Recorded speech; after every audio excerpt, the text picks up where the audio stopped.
Um estranho objeto visto no céu das Filipinas ganhou destaque nas redes sociais nos últimos dias, apesar dos avistamentos terem ocorrido em 18 de dezembro de 2022. O assunto começou a chamar a atenção depois que um vídeo postado por Dapar Mar, onde mostra o que parece ser um objeto voador não identificado flutuando sobre Pangasinã. O vídeo mostra um objeto que a princípio se parece com um dirigível. No entanto, algo chamou a atenção de Dapar. Quando ele deu o zoom na câmera, ele percebeu que o objeto, apesar da forma comum, tinha algo diferente. Parecia ter uma espécie de aura branca ao seu redor, como se esse objeto pudesse ficar transparente. Ele foi visto por milhares de pessoas, incluindo moradores de Loacan, na cidade de Baguio, e até mesmo os noticiários de TV das Filipinas mostraram esse acontecimento. Algumas pessoas comentaram que viram o objeto criando uma espécie de nuvem branca a partir de seu nariz, algo bem estranho. Estão especulando que esse objeto poderia ser um dirigível de 250 pés da China, pois tem formato bem semelhante, que seria este que você está vendo agora. Mas não há nenhum anúncio oficial da China de que eles lançaram um dirigível em 2022. No entanto, o Instituto de Pesquisa da Academia Chinesa de Ciências realizou voos de teste, e um deles é com o Jimun, um dirigível carregado de hélio pesando 2,6 toneladas e com um volume de 9.000 metros cúbicos. Muitos acreditam ser uma nova nave espiã da China. Essa característica transparente ou reflexiva é comum em muitos balões de grande altitude. Se assemelham muito com balões chineses movidos a energia solar não tripulados de alta altitude, como o Tianhe e o Yanman, que são balões destinados a operações estratosféricas de 7.000 a 20.000 metros. Desde 2017, a China vem construindo uma rede de dirigíveis. Esses aerostatos são equipados com grandes radares que podem monitorar alvos aéreos e de superfície em um raio de 300 quilômetros. E apesar de não haver confirmação de que o objeto possa ser da China, o design é bem semelhante aos tipos exibidos no show aéreo de Zhuhai. Embora a China tenha alcançado resultados significativos no desenvolvimento de aeronaves estratosféricas, Pequim enfatizou que elas são usadas apenas para pesquisa científica. If you want to live a little bit longer and add a couple years to your life, you're going to want to stick around till the end of this video. Is your deodorant killing you? Go grab your deodorant and check. If you've been putting aluminum on your lymph nodes, not good. Breast cancer in women, prostate cancer, increased risk of Alzheimer's disease. Propylene glycol is an ingredient in antifreeze. Why not throw some pesticides in there, huh? Obviously not going to forget the parabens. Parabens disrupt our delicate hormonal balance, which can lead to things like early puberty in children and an increased risk of hormonal cancers. Linked to birth defects and organ toxicity. And you've got this chemical here, disrupting hormone receptors again and increasing the likelihood of cell mutation. Now, what would I recommend? Getting an aluminum-free deodorant, a natural deodorant. And also, are you brushing your teeth with fluoride? I did a video on this previously, but if you're brushing your teeth or drinking fluoride, I'd stop today. Fluoride causes cancer, impairs bone strength, impairs IQ, impairs kidneys, thyroid, recedes gums, depresses heart, depresses cell growth, increases infertility, and increases fluorosis. Also, calcifies your pineal gland. This gland has light receptors and it's in the middle of your brain. Probably important.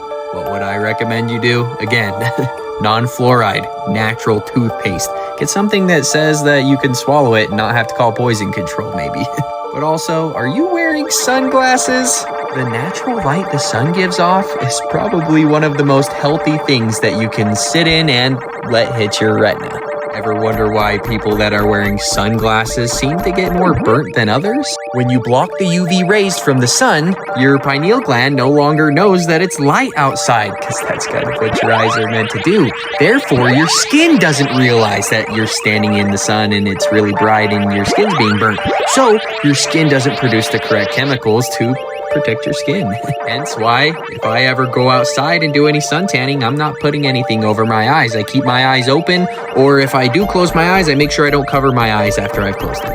Here's some benefits to sun gazing: increases melatonin, serotonin, improves quality of sleep, fatigue fighter, dream recall, pineal size, boosts energy, improves eyesight, helps seasonal affective disorder, and improves endocrine health. Also, if you take that logic, everybody's staring at blue light past the sun going down, so their pineal gland thinks it's still daytime. That's why everyone's got sleeping disorders. Pick up some of these, it should help.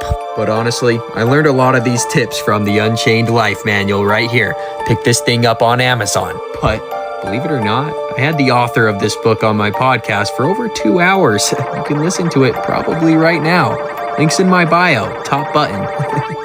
The Black Diamond is a rare apple with a jet black hue, a taste sweeter than honey, and crispness unmatched by any other apple.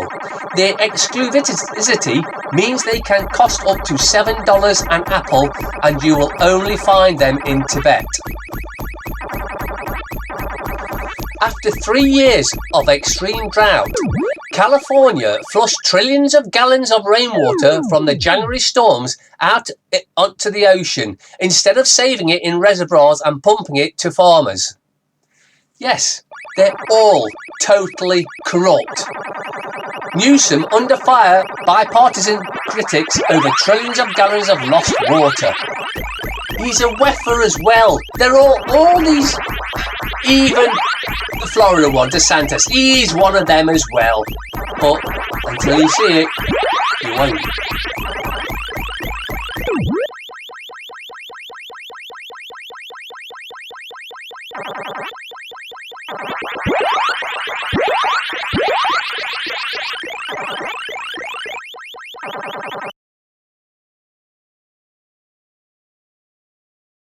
British Gas has finally been forced to stop putting their customers onto prepayment meters.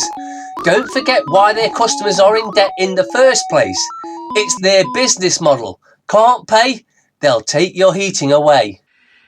It's great to see, again, more in the news, in the media, about the forced installations of prepay meters on vulnerable people and on all people. And the courts are now saying that there needs to be some reform, that the magistrates have been waiving these warrants of entry through. Okay, now, whilst that's great, yeah, but there's one authority that I'm seeing missed out on all this, and it's the police. Now, let's not let the police get away with their part in what's been going on. The police are not being mentioned at all, and this is making me feel really angry, because as the police are often called to these warrants of entry, and they have been a crucial factor in people in these revenue protection agents and agencies getting into people's homes. The police have, on some occasions, some constabularies, I shall mention West Yorkshire being one that stands out in my mind, where they have bashed people's door through, claiming to be acting on behalf of the energy broker, under instruction from the energy broker. Quite often, people have been threatened with arrest. They have been told that they have to let them in. They have had police officers standing there saying that the warrants are real, the warrants have followed due process, and telling people that they have to let them in. They have to let these guys in when they're explaining to police officers that they have vulnerabilities. Now, I know this because I've been helping people for the past year who've had to face this over and over and over again, and it's the police who are always a massive part of when people actually say, no, I don't want a prepaid meter, no, I don't want you coming in my home. It's often the police who are acting and ensuring that these agents get in. In some cases, the police are not acting. In my own case, what happened to me and my family recently, the police stood by whilst 15 agents from 2 different revenue protection companies attacked my home, injuring my daughter and attempting attempting assault on myself. And the police stood there and did nothing. The police refused to take a report of my daughter's injury. So again, we're seeing the police not being mentioned here, and I think this is a really, really, really important part of what's going on, the police involvement, and I don't want to see that left out. So those of you who've got stories that have included the police, those of you who have video footage of perhaps police wrongdoings in amongst these warrants of entry for force-fitting gas and electric prepaid meters, please come forward. Please contact these media, the media newspapers, the ones who are putting these stories out.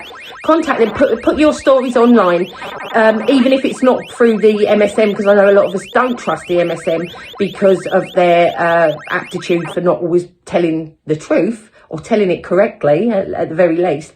Then please, put it up on your own social media. Let's flood the internet with the truth, please, guys. Let's get on this straight away. Those who can, please do. As long as you feel comfortable and you're happy to do that, please share your stories as far and wide as you can. Let's get the police the recognition that they deserve in amongst this atrocity. We have the latest update on the globalist idea of 15-minute cities, as certain councils and authorities in the UK have decided to fight back against it. Unfortunately, some are surrendering to the idea. One of them is Sheffield.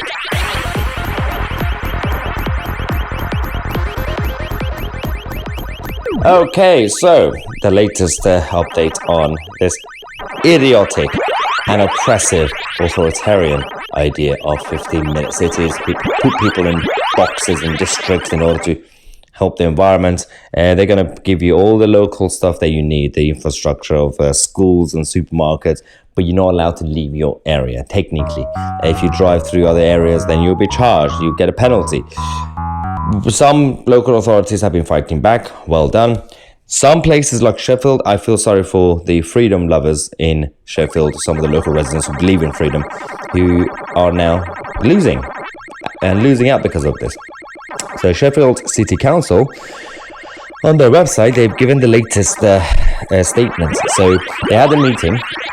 On the agenda, one of the agenda items was the notice of motion regarding 15-minute neighbourhoods for Sheffield, given by Councillor Richard Shaw, and to be seconded by Councillor Tim Huggan. And then it says, obviously, it talks about all the various areas. Let's go to some of the bullet points, the beginning of it. This council acknowledges and welcomes the diverse range of neighbourhoods and settlements across the Sheffield area. Believes that the pandemic has served to remind us all of the range of parks, local shops and leisure facilities available in Sheffield, but recognises that access to these services is often limited by poor mobility, distance and limited transport options.